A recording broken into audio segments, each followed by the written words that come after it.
Have you ever noticed something strange when you begin to change? Not the kind of change that gets you a few compliments. I mean deep, irreversible, unsettling change. The kind that starts in the silence of your own mind, where you begin questioning everything you used to accept. Suddenly, the jokes that once made you laugh seem shallow. The conversations feel repetitive, and the people you've known for years start looking at you like you're someone else. Why? Why does becoming stronger make you feel more alone? Why does clarity make others uncomfortable? Why, when you start to think for yourself, do the people around you begin to shrink back, avoid eye contact, or joke about how you've changed? Here's the brutal truth. They feel it, even if they can't name it. Your evolution reminds them of everything they've been avoiding. And that kind of mirror is terrifying. You're not doing anything wrong, you're not becoming cold, you're becoming conscious. And if you're here, listening to this, I'm guessing that something inside you has already shifted.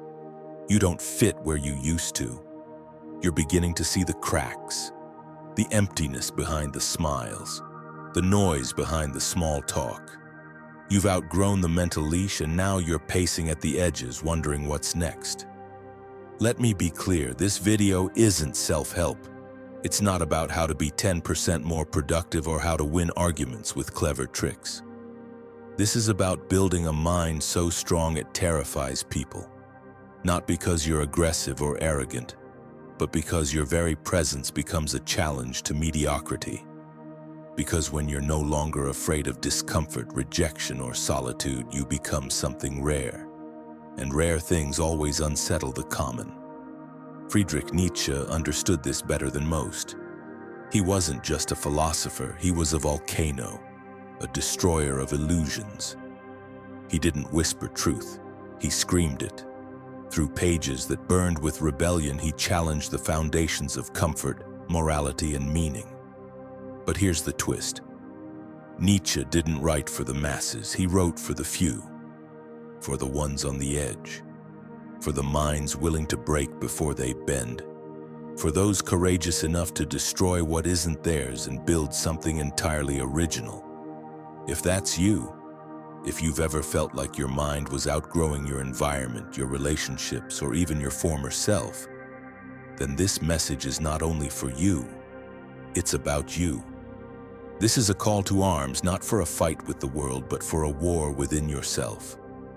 Because building a strong mind, the kind of mind that cannot be manipulated, cannot be broken, and cannot be silenced, requires something more than discipline. It requires destruction. You will have to kill your illusions. You will have to unlearn the lies you inherited. You will have to sit in silence while everything familiar screams at you to go back to who you were. And still you will have to stay. This path is not safe. It is not comfortable, and it will not get you applause, but if you walk it, if you truly commit to it, you will become unshakable. Not because you won't feel fear, pain, or doubt, but because you will no longer be ruled by them. Nietzsche once wrote, "The individual has always had to struggle to keep from being overwhelmed by the tribe." And what he meant wasn't just physical survival, it was mental independence. Because when your thoughts are your own, you become a threat to every system built on obedience. And that kind of threat, that's power. So if you're still with me, good, you're ready. Because in the next part of this journey, we're going to tear apart the illusions you've been living under. We'll dive into Nietzsche's core ideas, the ones that have terrified and inspired people for over a century, and we'll translate them into something real, something usable, something alive. We're going to explore the philosophy that turns suffering into fuel, doubt into clarity, and solitude into strength. Ready to go deeper? Let's begin. So what does it really mean to build a mind so strong that it terrifies people? We're not talking about arrogance. We're not talking about dominance or control. Nietzsche wasn't interested in egos puffed up with false confidence. He was after something far more dangerous, authenticity sharpened by fire, a mind that has gone through hell, burned down everything false, and come out clean, independent, free. To understand how to develop that kind of mind, we need to go to the foundation of Nietzsche's thought. At the center of his philosophy lies one terrifying, liberating idea. There is no pre-made meaning, no divine script, no cosmic safety net, no external validation that will ever be enough. When Nietzsche said, "God is dead," he wasn't being edgy. He was diagnosing the collapse of an old worldview. He saw a world where traditional values were rotting from the inside. Religion was becoming empty ritual. Morality was no longer about virtue. It was about obedience. People weren't thinking, they were following. And Nietzsche hated that. To him, the death of God meant the death of all excuses. No one is coming to save you. No one is handing you purpose. You must create it yourself. It sounds terrifying, doesn't it? Because it is. It's easy to live when someone else draws the lines. When there are rules, expectations, a path laid out for you, all you have to do is follow. But that's not living. That's programming. Nietzsche wanted more for you. He wanted you to wake up. He wanted you to stop being the product of your parents' fears, your culture's expectations, your school's conformity training. He wanted you to stop reacting and start creating. This is where we meet one of Nietzsche's most powerful ideas. The Übermensch, the overman or the higher self. Now don't get distracted by the name. This is not about superiority over others. The Übermensch is not a tyrant or a narcissist. The Übermensch is someone who has overcome themselves. Someone who has destroyed every lie they inherited and built a life based on self-defined values. The overman is someone who has gone beyond good and evil, not in the sense of being immoral, but by realizing that morality itself must be earned, not borrowed. Let's pause here. How much of what you believe is truly yours? Be honest. The clothes you wear, the goals you chase, the words you use to describe yourself. Your opinions about success, love, happiness, even death. How many of those are yours and how many were handed to you? Nietzsche would say, until you've destroyed everything that was given to you, you have no self, only programming. To build a strong mind, you must first tear down the scaffolding of the borrowed life. But this is where most people get scared, because we like safety. We like answers.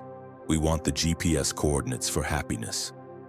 Nietzsche is the one who throws the map in the fire and says, now walk. The only compass you have is your will, which leads us to another central Nietzschean concept, the will to power. Now don't confuse this with the will to dominate. This isn't about control over others. Nietzsche's will to power is the will to overcome. The drive inside you that says, I will not stay small. I will not rot in comfort. I will transform no matter the cost. It's not a desire, it's a force. It's the internal fire that refuses to let you settle for mediocrity. And it's in all of us. But in most people, it's buried under layers of fear, guilt, and distraction. You can feel it though, can't you? That silent pressure building in your chest when you lie to yourself. That pulse in your blood when you walk into a room and realize no one is speaking truthfully. That fire that wants to break the mold, speak the real thing, become something you've never seen before. That's your will to power, and it's terrifying. Not because it wants to destroy the world, but because it wants to destroy your old world. The one that was fake, the one that made you small. And the moment you start to honor that will, people will notice. They won't always understand it, but they'll feel it. Suddenly, you're not laughing at the same jokes. You're not seeking validation. You're no longer trying to be liked. You're trying to be true. And that shift, that makes people nervous. Because most people are still living in what Nietzsche called slave morality. A morality based on guilt, resentment, and fear of power. It praises meekness and punishes strength. It celebrates victimhood and demonizes ambition. It tells you to stay in line, follow the crowd, be nice, and wait for your turn. But the Übermensch doesn't wait. He doesn't obey.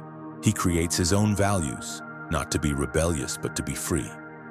Freedom for Nietzsche isn't a political slogan. It's not the right to choose between Coke or Pepsi. Freedom is the ability to face life without illusions, to hold your suffering in your hands without needing to disguise it, to walk alone when needed, to speak truthfully even when your voice shakes, and to choose your own path, fully aware of the cost. Let me ask you something. When was the last time you chose you? Not the version that pleased everyone, not the mask, not the role, but the real you, the raw, inconvenient, unfiltered self. That's the turning point Nietzsche invites you to.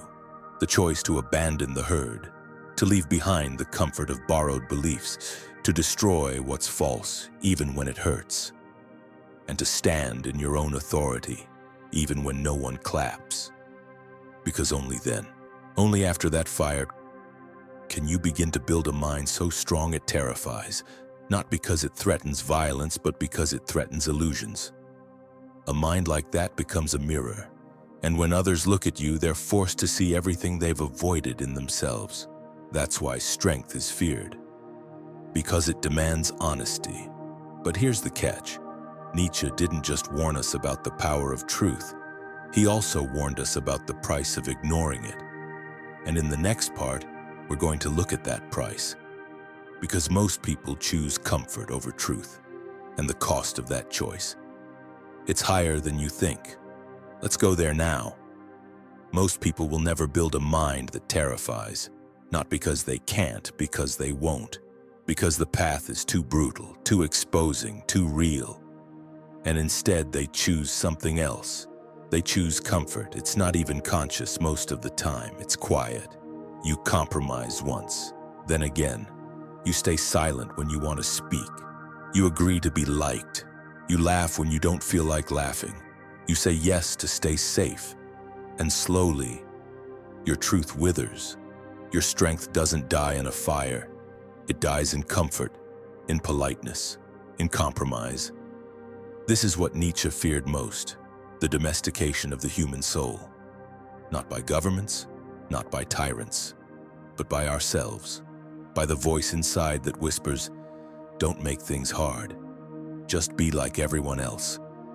When we ignore Nietzsche's core message, when we refuse to create our own meaning, deny our will to power, reject the fire of transformation, we don't just become weak, we become hollow. And what fills that hollow space? Resentment, guilt, shame, envy, depression. Let's be honest.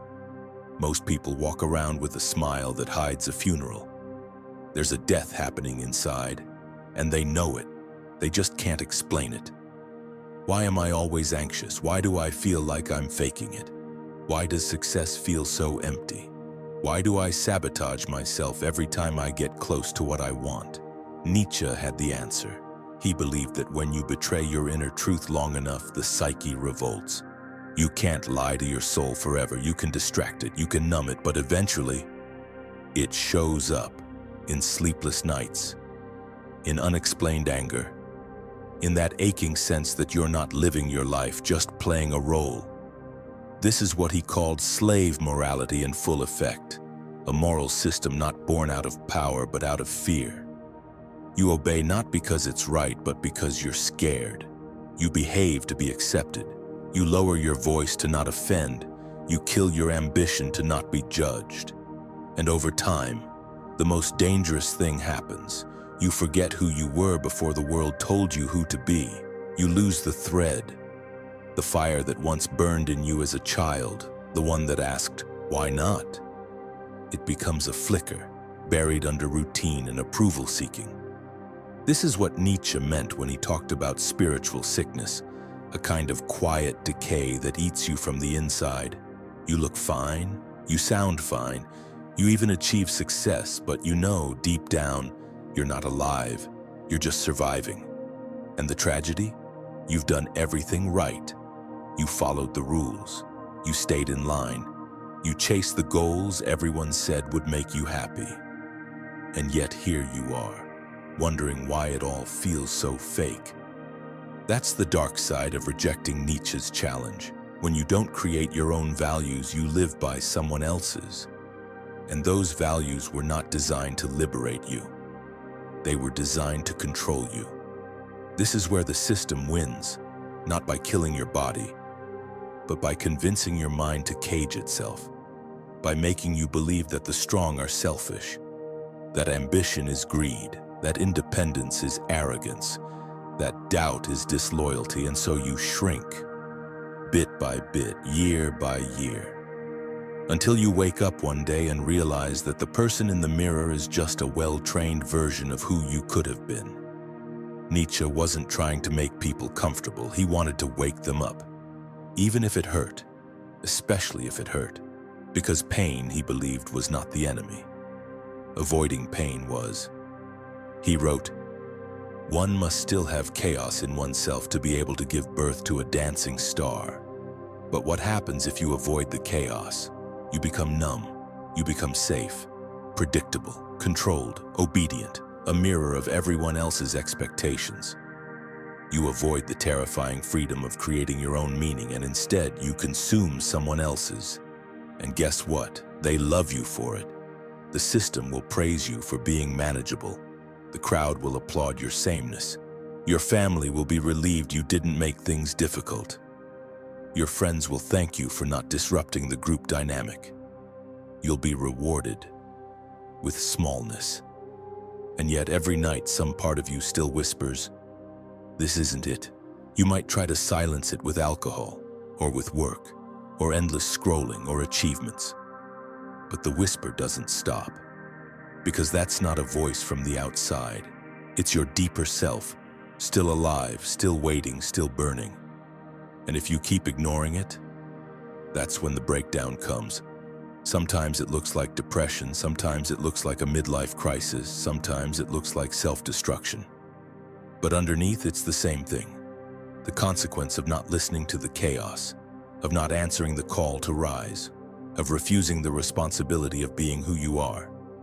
This is why Nietzsche didn't preach positivity. He wasn't selling you a feel-good fantasy, he was telling you the truth. And the truth is this: you are the only one responsible for building your mind. You can either craft it through fire or lose it to comfort.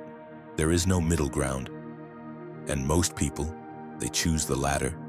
They spend their lives fitting in, and they die having never shown up.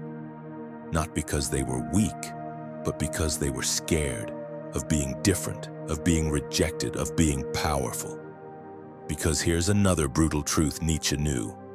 Power isolates, strength triggers, clarity offends. The more real you become, the more unreal the world around you starts to feel. And that's the price. But what's the alternative? To keep pretending? To keep shrinking? To keep dying a slow, polite, socially acceptable death? No, that's not why you're here.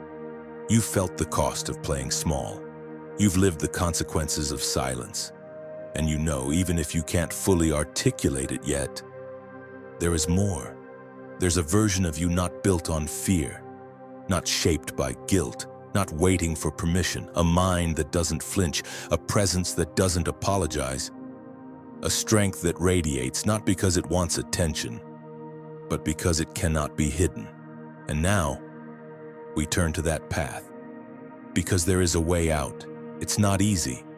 It's not glamorous. It won't get you applause, but it will get you back. Let's talk about the process, the real, demanding, liberating process of building a mind so strong it terrifies. Let's step into the fire together. So, how do you do it? How do you actually build a mind so strong it terrifies people? Not because it's aggressive, loud, or domineering, but because it refuses to bend. Because it radiates clarity, purpose, and presence. Because it no longer needs validation, and that alone shakes people to their core. Let's be clear, this isn't a self-help trick. You don't get there by journaling for 5 minutes a day or repeating affirmations in the mirror. This is the work of a lifetime. This is psychological alchemy, and it begins where most people end, in destruction. The first step is not to add anything to your mind. It's to strip it bare. What beliefs are you living with right now that were never truly yours? Be honest. What ideas did you absorb from culture, religion, your family, your teachers without questioning them? Nietzsche believed that most people walk around with second-hand minds programmed by others. They believe what they're told. They do what's expected. They live what's inherited, but the strong. They begin with deconstruction. They look at every belief and ask, did I choose this or was I conditioned into it? And then, one by one, they burn the lies. Not out of anger, out of necessity, because nothing real can be built on falsehood. Nietzsche called this the transvaluation of values, turning inherited morality upside down, questioning what you've always been told is good, evil, virtuous, or wrong. He asked, what if weakness is being sold as goodness? What if obedience is being praised as morality? What if playing small is being disguised as humility? To become strong, you must be willing to ask these dangerous questions. It's not comfortable. It won't win you friends, but it will win you yourself. Now, once that fire of deconstruction has cleared some space, you arrive at the second step, creation. But not in the way you think. This isn't about setting goals or visualizing your dream life. It's deeper. It's about building an internal structure, a new architecture of thought. Nietzsche believed that when God was dead, meaning when there was no longer an external authority to lean on, it became your job to become the author of your own values. And this is where most people stop, because that's terrifying. No rules, no instruction manual, no external guide, just you and your will. But for Nietzsche, this was the beginning of real freedom. The moment you stop asking, what am I supposed to do? And start asking, what am I willing to do? Here's where you build your internal code. You decide what you stand for. You decide what your life means. You decide what matters to you. This is where strength starts to take form. It's not that you stop feeling fear or doubt. It's that you develop an inner reference point stronger than both. You don't ask the crowd. You ask yourself. You consult your own soul, not public opinion. But this level of self-reference doesn't come easily. You need something Nietzsche called the will to power, the inner force that pushes you not just to survive, but to overcome. Overcome your conditioning, overcome your smallness, overcome your past. And this leads us to the third step, sublimation. In psychology, sublimation is the act of transforming raw, uncomfortable energy like anger, desire, or pain into something higher. Nietzsche knew that you cannot suppress the darker parts of yourself. You don't destroy your rage, you reclaim it. You turn it into fuel. You don't deny your ambition.